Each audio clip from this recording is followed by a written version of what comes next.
Trump hakmerret ndaj gazetarëve që zbuluan poshtllëqet e sigurisë në avionin $400 milion.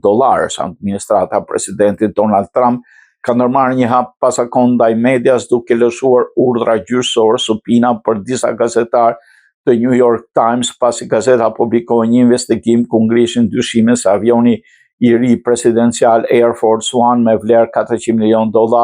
dhe i dhuruar nga Katari nuk ishte pajisur me të gjitha sistemet e nevojshme të sigurisë. Sipas urdhrave të lëshuar nga Prokuroria Gjenerale e Distriktit Jugor të New Yorkut,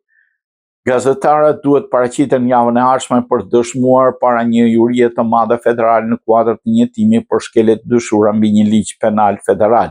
The New York Times reagoi ashpër duke cilësuar veprimin si një sulm ndaj lirisë së shtypit, duke deklaruar se ai duhet të trontisë ndërgjegjen. Në qendër përplasjes është një artikull i gazetës, sipas së cilit avioni i ri Boeing 747-8 i përshtatur për përdorim personal mund mos ketë marrë në kohë të gjitha modifikimet kritike të sigurisë përfshirë sistemet e avancuara të mbrojtjes kundër raketave dhe pajisjeve të tjera mbrojtëse për shkak të nxitimit për ta futur në shërbim. Raporti citonte shqetësimet e disa ligjvënësve amerikanë dhe zyrtarëve të sigurisë, ndërsa pretendonte se edhe shërbimi sekret i kishte rekomanduar Trumpit mos vazhdonte udhëtimin me avionin e ri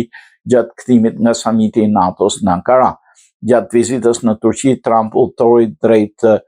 samitit me avionin e ri Air Force One, po u kthye në Shtetet e Bashkuara me një nga avionet e vjetra presidencial. Më pas ai u bashkua sërish të avionit të ri në bazën ajrore RAF Mildenhall në Britaninë e Madhe për segmentin e fundit të fluturimit. Presidenti Trump deklaroi se ndryshimi i avionit ishte bërë që ushtarët amerikanë të dislokuar në Evropë të kishin mundësi ta shihnin nga afër avionin e ri presidencial, ndërkohë administrata mohoi drejt për drejt raportimet mbi shqetësimet e sigurisë, por tha se u përdor për qendrim dhe dezinformim operacional si pjesë e strategjisë për mbrojtjen e presidentit nga kërcënimet.